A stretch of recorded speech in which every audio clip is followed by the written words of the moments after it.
Well, hello, everybody. Bill Thornton, SoCal Saber here.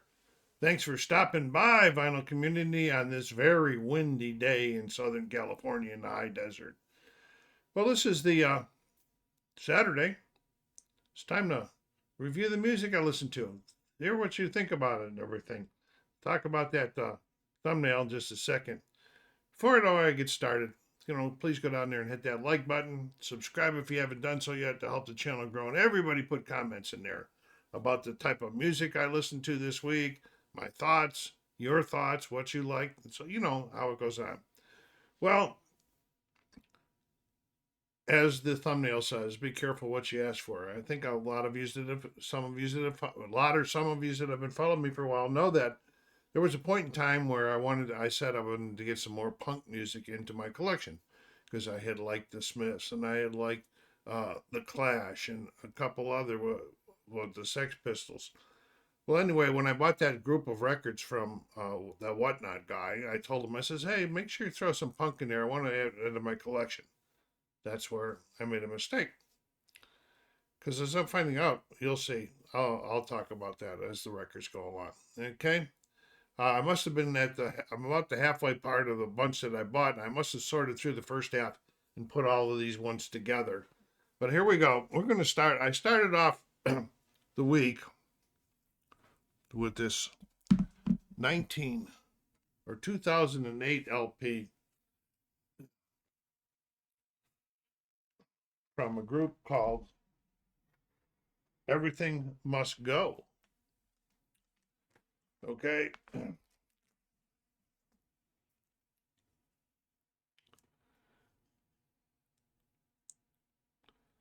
They said everything on here was punk or that I could tell. Still in Shrink. There is an inner with it. So the overall production pretty nice looking, huh?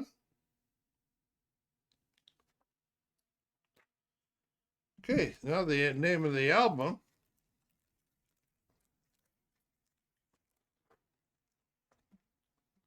was Sonic Pornography.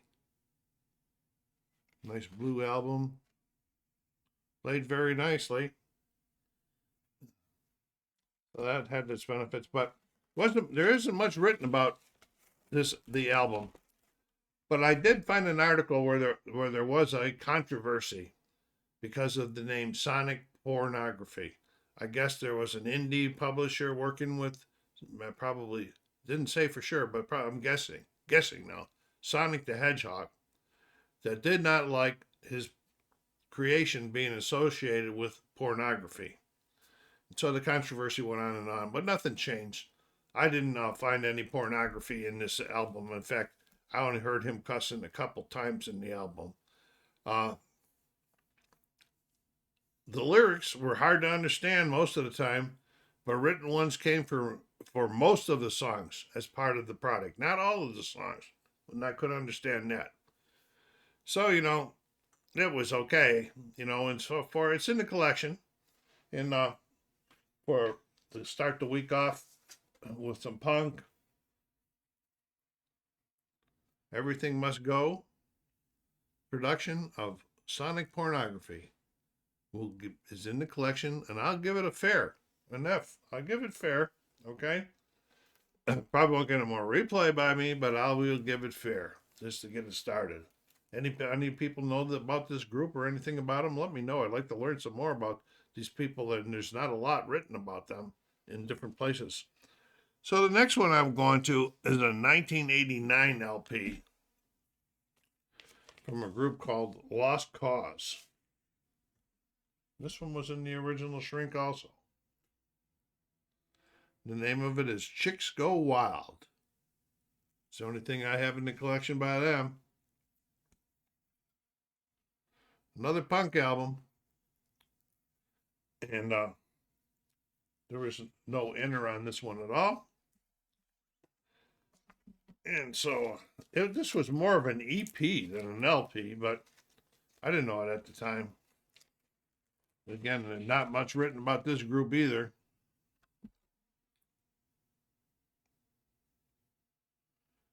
So people that know about these groups, please enlighten me, help me learn a little bit more. You know, its label is thrash, hardcore, pop rap, and punk.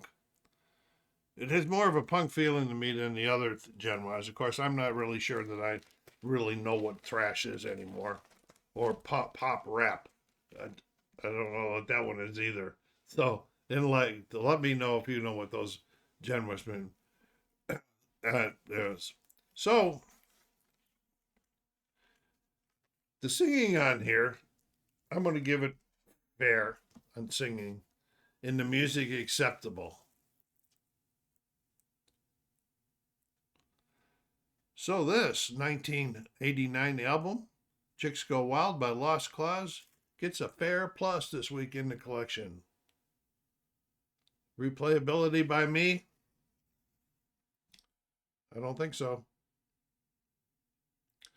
So at this point in time, I'm not real happy with the punk that is added to my collection that I asked for. Yeah, okay. Be careful. Anyway, the next one this is going to be the last punk one for a while, I think. Anyway, this is Universal and Triumph by a group called Reagan SS, a 2007 LP.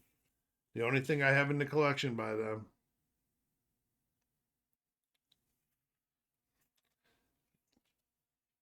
Kind of just a good old white thing. No other shrink. It's labeled as hardcore and punk on Discogs. For the people that know about that, it's got a nice, colorful album, if you want to call it that. I'm not sure why the reference or correlation with Ronald Reagan is. I guess it's because of Nancy's anti-drug program. But I don't know. I'm just guessing. I don't know.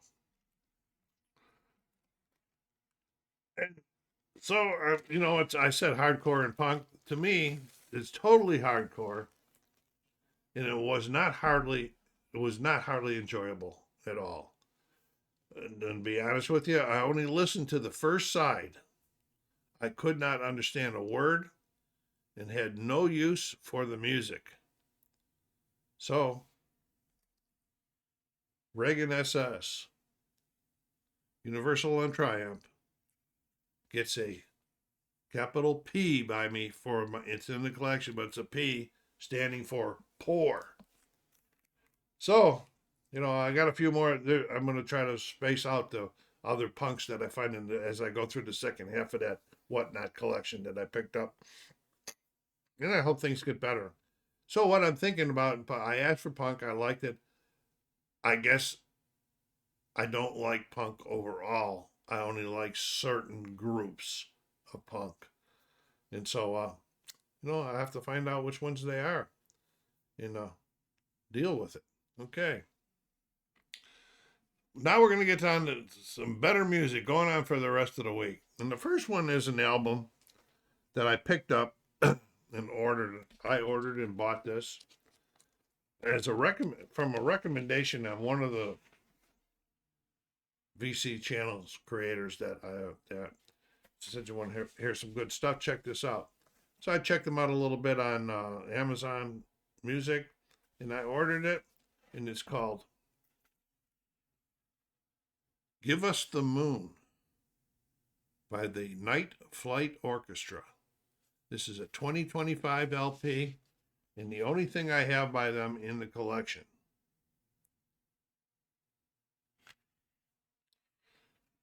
Let's see. I know there was a inner in here. We got lyrics. And over here we got credits in the picture. Nice touch with the picture.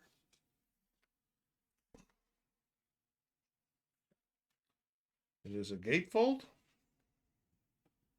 I don't know if I even showed you the back. Well, let's show you the back.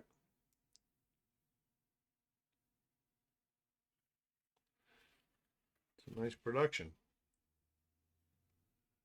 And looks like we got an airline stewardess and a picture of the globe. So, this is the seventh album by the Swedish rock band, the first one that I have. Uh, and it's classified hard rock and AOR.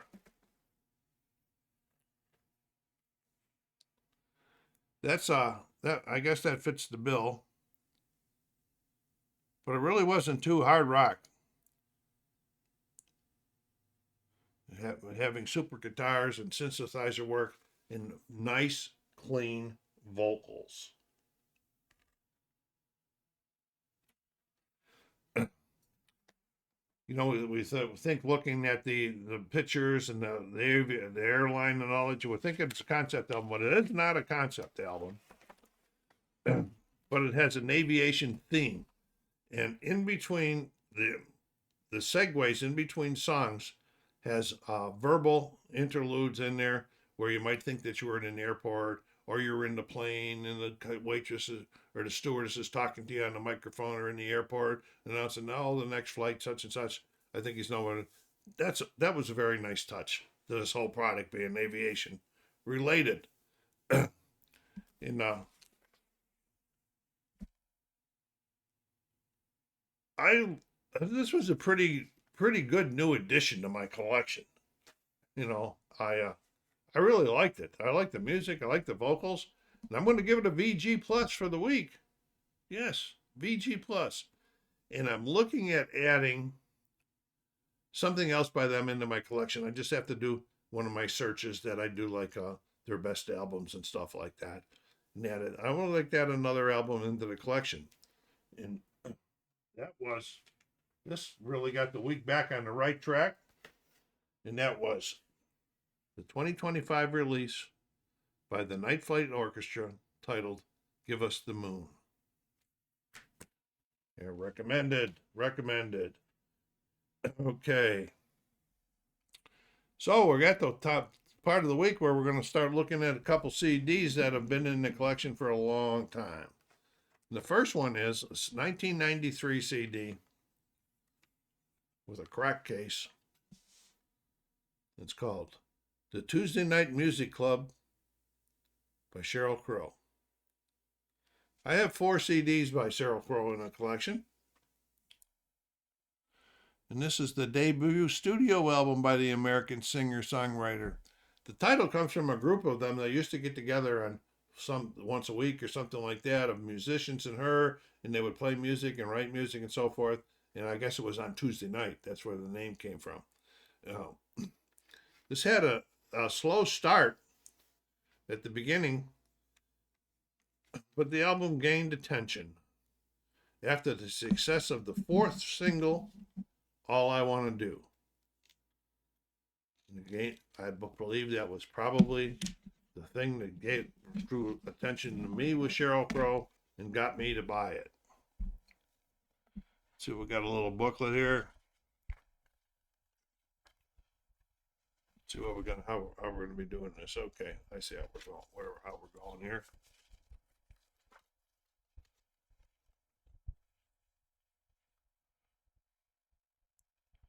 Album reached number 3 in the U.S. charts and number 8 in the U.K. So Sheryl Crow's career, we've got lots of stuff here.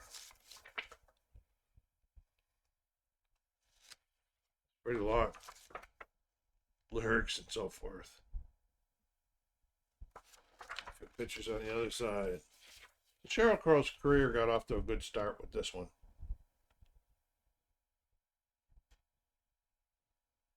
And I've always liked her over the years, her material. I guess that shows proved because I got 4 albums, 4 CD in the collection by her.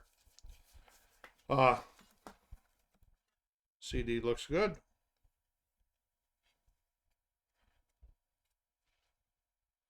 I don't know what the resemblance of the plate with the knife, the spoon, and the fork has to do with anything. If you know, let me know. Okay, so that the album also, I can't get this thing folded back correctly. The album also won Sheryl 3 Grammy Awards in 1995 for Record of the Year, Best New Artist, and Best Female Pop Vocal Performance. Great way to start the career. Overall, I'm going to give this one a G plus for the week. Thank you, Sheryl Crow, for this debut album, Tuesday Night Music Club in 1993. Okay, second CD of the week. It's a 1994 CD by the group Blues Traveler called Four.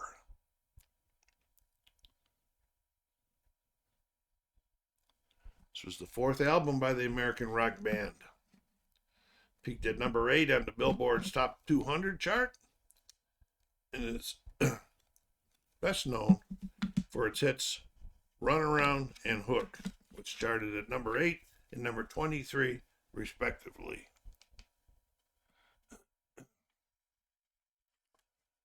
I'm not sure exactly what drove me to this. Picking this album up. I do have two CDs in the collection by Blues Traveler. But if I had to guess, I would probably say it was the radio play that the two hits received back in the day. Probably had some really good, probably hooks on them that hooked me right to the store to buy it. Run Around won the 1995 Grammy Award for the best rock performance by a duo or a group. Winning that might have been also what drew me to it, because I'm not sure when I bought it. Any people have Blues Traveler in your collection? What do you think about that? So there we go. I'm going to, this is tabbed as partially a blues rock album. I'm saying partially. It's tabbed as blues rock, but it's only to me partially. I would have liked to have more blues rock in here. So, the 1994 CD by the Blues Traveler 4 gets a G plus for the week. Good stuff. Good stuff. Don't forget, when I'm done here with the next one, I'll be picking out the two that I had the most fun with. That's the best way I can do it. Not that they're better than others. Some of them are better than others. So as we end up the week on Saturdays, I pull out an album in the collection waiting for its turn. And this is album number 108 in my older collection. And it is Spirits Having Flown by the Bee Gees from 1979. I have 3 LPs and 2 CDs in my collection by the Bee Gees. Always been a fan of theirs from way back in the day. You know, Massachusetts and all of those type of songs that they first started coming out with.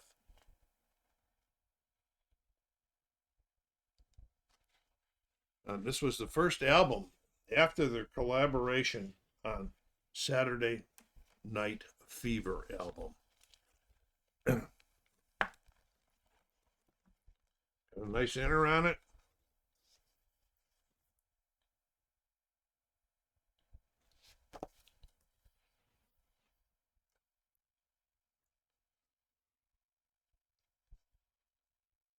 First 3 songs, Tragedy, Too Much Heaven, and one. I don't have my glasses on. The first three songs all hit number 1. Put that up there, you can read those.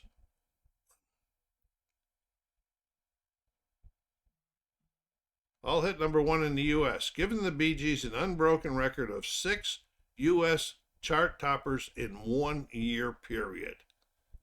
And that equaled a feat only shared by Bing Crosby, Elvis Presley, and the Beatles. That is big. That is big. Well, they also won, or they were voted the best pop rock album in 1979 at the Music Awards ceremony in 1980. But that was like the end of an era. Why? Because they were just because of Saturday Night Fever, mostly. And then just a couple of the songs in this one, they were labeled as a disco group. Well, prior to Saturday Night Fever, they weren't very disco, but that's the way it went. So, starting in the 80s, radio stations, because disco was going out, pretty much stopped playing their music.